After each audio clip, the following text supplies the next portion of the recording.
കർണൻ്റെ കവചകുണ്ടലങ്ങൾ പോലെയാണോ നമ്മുടെ നന്മകളും?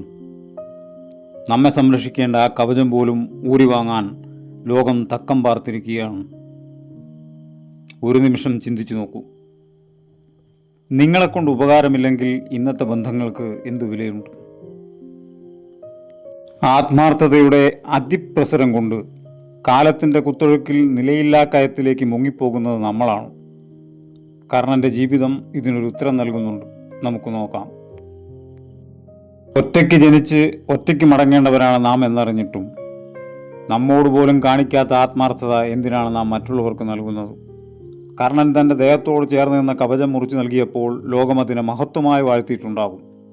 എന്നാൽ ഇന്ന് സ്വന്തം സമാധാനവും സന്തോഷവും മറ്റുള്ളവർക്കായി മുറിച്ചു നൽകുന്നവർക്ക് പകരം കിട്ടുന്നത് എന്താണ്? ഹൃദയത്തിൽ അവശേഷിക്കുന്ന ചോരയൊലിക്കുന്ന മുറിവുകൾ മാത്രമല്ലേ? സ്വന്തം സ്വപ്നങ്ങളും ആഗ്രഹങ്ങളും കുടുംബത്തിനു വേണ്ടി ഹോമിക്കുന്നവർ ഒരു ഘട്ടം കഴിയുമ്പോൾ അതേ കുടുംബത്തിന് തന്നെ ഒരു ബാധ്യതയായി മാറുന്ന കാഴ്ച ദയനീയമാണ്. മറ്റുള്ളവർക്ക് വേണ്ടി ഓടി നടക്കുമ്പോൾ ഉള്ളിൽ വീഴുന്ന ആഴത്തിലുള്ള മുറിവുകൾ കാണാൻ ആർക്കെങ്കിലും സമയമുണ്ടോ? പണ്ട് തുറന്ന വേദന കർണൻ സഹിച്ചത് ഗുരുവിനോടുള്ള സ്നേഹവും ആത്മാർത്ഥതയും കൊണ്ടായിരുന്നു. ഒടുവിൽ കിട്ടിയതോ ശാപവും. കുടുംബത്തിനു വേണ്ടി സ്വന്തം രക്തം വിയർപ്പാക്കുന്നവനെ നോക്കി ലോകം വളരെ നിസ്സാരമായി ചോദിക്കും, ഇതൊക്കെ നിന്റെ കടമയല്ലേ എന്ന്.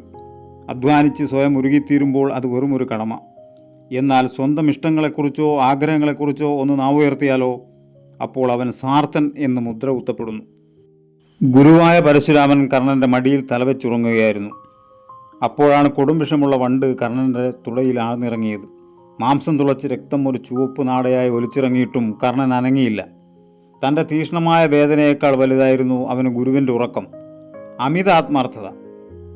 പക്ഷേ ഉറക്കമുണർന്ന ഗുരു കണ്ടത് ശിഷ്യൻ്റെ ആത്മാർത്ഥതയായിരുന്നില്ല, മറിച്ച് കുലത്തെക്കുറിച്ചുള്ള സംശയമായിരുന്നു. ക്ഷത്രിയനല്ലാതെ ഇത്രയും വലിയ വേദന സഹിക്കാൻ മറ്റാർക്കും കഴിയില്ലെന്ന് വിശ്വസിച്ച ഗുരുവിൻ്റെ ക്രോധം ഒരു ഇടിത്തീ പോലെ വീണു. നീ ബ്രാഹ്മണനല്ല, ഏറ്റവും ആവശ്യമുള്ള നേരത്ത് പഠിച്ച വിദ്യകളെല്ലാം നീ മറന്നു പോകട്ടെ.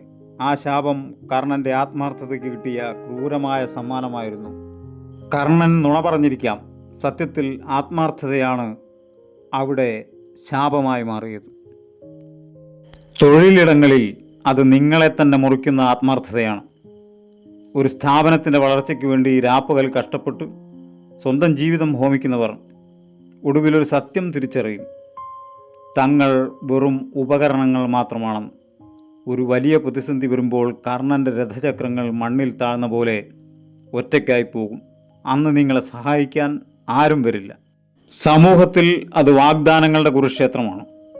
സുഹൃത്തുക്കൾക്കും ബന്ധുക്കൾക്കും എന്ത് സഹായത്തിനും എപ്പോഴും തയ്യാറായി നിൽക്കുന്നവർ ഒരു കാര്യം മറന്നുപോകുന്നു.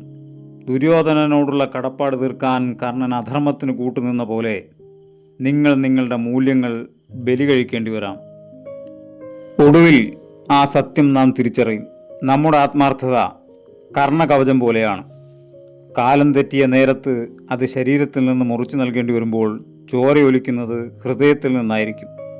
അമിതമായ ആത്മാർത്ഥത വഞ്ചനയുടെ ചൂണ്ടയിൽ കുറുക്കാനുള്ള ഇരയാണ്, വെറും ഇര.